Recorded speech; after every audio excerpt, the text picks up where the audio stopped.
कांग्रेस नेता राहुल गांधी को प्रधानमंत्री नरेंद्र मोदी पर निजी हमला करने से बचना चाहिए और इसके कई कारण हैं जिनसे वो भी वाकिफ हैं और उनकी प्रचार टीम भी। तभी ये बहुत हैरान करने वाली बात है कि राहुल गांधी प्रधानमंत्री मोदी को पनौती बताने की बहस में पड़ गए। उन्होंने राजस्थान की सभा में कहा कि पीएम मतलब पनौती मोदी। उन्होंने ये भी कहा कि अच्छा खासा हमारे लड़के मैच जीत रहे थे और उन्होंने स्टेडियम में पहुंचकर सब कुछ बेकार कर दिया। उनकी ये बात राजनीतिक रूप से आत्मघाती है और साथ ही तथ्यात्मक रूप से भी गलत है। पहला सवाल तो यही है कि राहुल गांधी के ये कहने का क्या मतलब है कि हमारे लड़के अच्छा खासा जीत रहे थे? क्या वो टूर्नामेंट के पहले 10 मैच जीतने के बारे में कह रहे थे? अगर ऐसा है तो क्या उनको पता नहीं कि किसी भी टूर्नामेंट का हर एक गेम अलग होता है? पहले आप जीत रहे थे, इसका ये मतलब नहीं होता कि आगे भी आप जीतेंगे। और अगर वो फाइनल मैच के बारे में कह रहे थे कि हमारे लड़के अच्छा खासा जीत रहे थे, तो इसका मतलब ये है कि वो मैच के बारे में कुछ भी नहीं जानते थे और किसी ने उनको कुछ बताया भी नहीं था।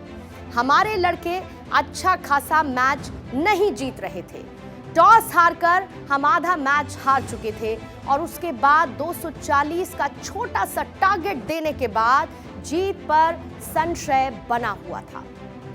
एक दिवसीय क्रिकेट में आखिरी 40 ओवर में जब कोई टीम 4 चौके लगा सके तो उसकी जीत के बारे में कैसे सोचा जा सकता है? हकीकत यह है कि जब भारतीय टीम धराशायी हो रही थी तब प्रधानमंत्री मोदी राजस्थान में प्रचार कर रहे थे। वो तो मैच के आखिर में स्टेडियम पहुंचे थे। दूसरा, राहुल गांधी को पनौती की बहस में इसीलिए भी नहीं पढ़ना चाहिए था कि यह बहुत अवैज्ञानिक बात है कि प्रधानमंत्री के स्टेडियम में जाने से भारतीय टीम मैच हार गई। ये एक तरीके का अंधविश्वास है जिसका जिक्र किसी पढ़े लिखे और समझदार व्यक्ति को नहीं करना चाहिए। किसी एक व्यक्ति की किस्मत से बिगड़े काम बन जाएं और उसकी बदकिस्मती से बना हुआ काम बिगड़ जाए, ऐसा मानना घनघोर अंधविश्वास है। अगर राहुल गांधी जैसे नेता राजनीतिक विमर्श को इस स्तर पर ले जाएंगे तो इसका मतलब यह है कि पूरी राजनीति और देश व समाज भी अंधविश्वास और विवेकहीनता के दलदल में फंस रहा है। तीसरे, देश के प्रधानमंत्री को पनौती कहना देश के नागरिकों का भी अपमान करने जैसा है, क्योंकि प्रधानमंत्री पूरे देश का प्रतिनिधित्व करते हैं। कांग्रेस के नेता और राहुल गांधी के समर्थक इस आधार पर उनकी बात को जस्टिफाई कर रहे हैं कि मोदी ने भी तो राहुल को मूर्खों का सरदार कहा था। यह तुलना भी सही नहीं थी, क्योंकि किसी राजनेता की समझदारी पर सवाल उठाना बिल्कुल अलग बात है और राजनीति में स्वीकार्य है, लेकिन किसी को बदकिस्मत कहना या बुरे प्रभाव वाला कहना ना तो समाज में स्वीकार्य होना चाहिए और ना ही राजनीति में। इसी तरीके के अंधविश्वासों का प्रसार समाज में कई बुराइयों को पैदा कर देता है। चौथा, राहुल गांधी को इस बहस में इसीलिए भी नहीं जाना चाहिए क्योंकि प्रधानमंत्री मोदी के ऊपर किया गया निजी हमला हर बार कांग्रेस के खिलाफ जाता है। कांग्रेस के रणनीतिकार ये बात जानते भी हैं। ये सही है कि बीजेपी ने भी कांग्रेस नेताओं और खासकर गांधी परिवार के ऊपर कई निजी हमले किए, लेकिन उसका राजनीतिक नुकसान बीजेपी को नहीं हुआ। लेकिन जब भी कांग्रेस नेताओं ने मोदी के ऊपर निजी हमला किया, उसका नुकसान उल्टे कांग्रेस को हुआ और बीजेपी को इसका फायदा हुआ। आपको ध्यान रहे कि मोदी बतौर मुख्यमंत्री 2007 में जब चुनाव लड़ रहे थे, तब सोनिया गांधी ने उनको मौत का सौदागर कहा था। इस एक बयान का लाभ वो पिछले 15 साल से ज्यादा वक्त से उठा रहे हैं। उसके पहले लोकसभा चुनाव यानी कि 2014 के चुनाव के समय मणिशंकर अय्यर ने चायवाला कहकर उनका मजाक उड़ाया था, उनको नीच आदमी कहा था और इसका भी बड़ा खामियाजा कांग्रेस को भुगतना पड़ा।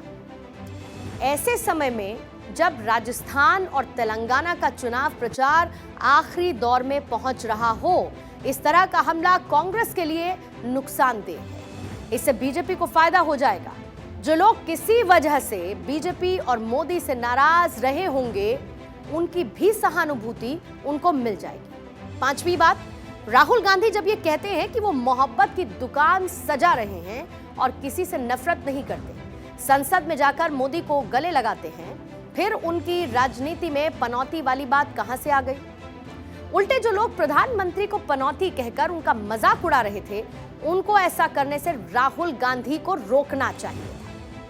लेकिन दुर्भाग्य से मोहब्बत की बात करते करते राहुल गांधी और उनके समर्थक एक बड़े तबके को प्रधानमंत्री मोदी से नफरत हो गई। वो कुछ भी करते हैं उस पर सवाल उठाया जाता है और उनकी आलोचना की जाती है। वो मैच देखने गए तो पनौती कह दिया गया, और भारतीय टीम की हार के बाद वो ड्रेसिंग रूम में गए, खिलाड़ियों से बात की, उनका मनोबल बढ़ाने की कोशिश की, उन्हें सांत्वना दी, तो इसके लिए भी उनकी आलोचना कर दी गई। लोगों ने कहा कि ड्रेसिंग रूम खिलाड़ियों का प्राइवेट स्पेस होता है और इसीलिए प्रधानमंत्री को वहां नहीं जाना चाहिए। जो थोड़े से कम मोदी विरोधी हैं वो ये कह रहे हैं कि कैमरा लेकर नहीं जाना चाहिए था, यानी कि उनको ड्रेसिंग रूम में जाने पर नहीं बल्कि कैमरा लेकर जाने पर आपत्ति है। आप ये सोचें कि अगर प्रधानमंत्री नहीं जाते तो क्या होता? यही जमात ये कह रही होती कि प्रधानमंत्री स्टेडियम में थे और हारी हुई भारतीय टीम को सांत्वना देने के लिए पहुंचे नहीं। इसी आधार पर उनको असंवेदनशील घोषित कर दिया जाता और ये कहा जाता कि वो तभी फोटो खिंचवाते हैं जब टीम जीतती है। असल में प्रधानमंत्री के खिलाड़ियों के ड्रेसिंग रूम में जाने में कुछ भी गलत नहीं है। कुछ समय पहले ही फुटबॉल विश्व कप के फाइनल में फ्रांस की टीम हार गई थी, तो वहां के राष्ट्रपति इमैनुअल मैक्रों भी अपने खिलाड़ियों से मिलने के लिए ड्रेसिंग रूम पहुंचे। दिलचस्प बात यह है कि उनके साथ भी कैमरा की जो टीम थी वो ड्रेसिंग रूम पहुंची। भारतीय खिलाड़ी तो फिर भी पूरे कपड़े पहनकर अपने प्रधानमंत्री से मिले, आपने वो तस्वीरें देखी। लेकिन जब मैक्रों अपने खिलाड़ियों से मिलने के लिए ड्रेसिंग रूम में गए, तब वहां पर जो खिलाड़ी थे वो रिलैक्सिंग मोड में थे और उसी तरीके से वो राष्ट्रपति इमैनुअल मैक्रों से मिले। मैक्रों ने भी अपने देश के खिलाड़ियों को गले लगाकर उनको सांत्वना दी। तब पूरी दुनिया में इसकी तारीफ हुई थी। लेकिन प्रधानमंत्री मोदी ने वैसा ही किया तो उनकी आलोचना शुरू हो गई।